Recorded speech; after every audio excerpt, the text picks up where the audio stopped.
Magandang araw mga ka-merch! Today, we'll be doing something exciting as soap review guys. Tadam! Alam ko marami sa inyo nagre-request nito, kaya naman here we are.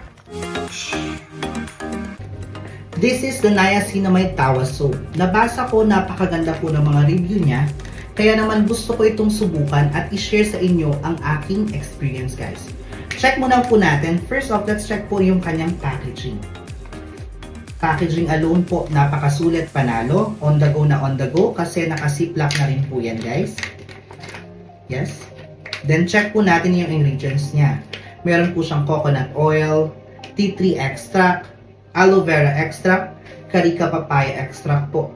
And also nakalagay din po sa kanyang packaging, cruelty free, and also pwede po sa mga bata. So ganun po siya ka-mild. Ngayon naman po, subukan po natin kung mabula po siya and mabango. May kasama na rin po pala siyang lupa. So kung sakaling wala kayong dalang panghilod sa outing nyo, perfect na po yan guys.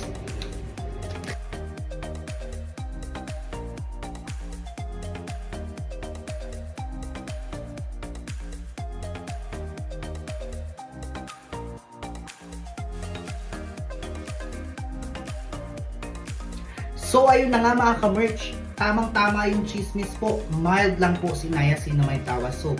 Perfect po siya sa mga sensitive yung skin po because hindi po siya ganong nakakapamula po ng mukha. Mild lang po rin po kasi yung mga ingredients niya. Kaya perfect na perfect po siya sa mga sensitive yung skin. So honest review lang guys ha. Pati po sa braso, sa pangkatawan po, maganda rin po siya guys. Okay? So sa pera nyo po, sulit na sulit po ang ating pong Niacinamide Tawa Soap.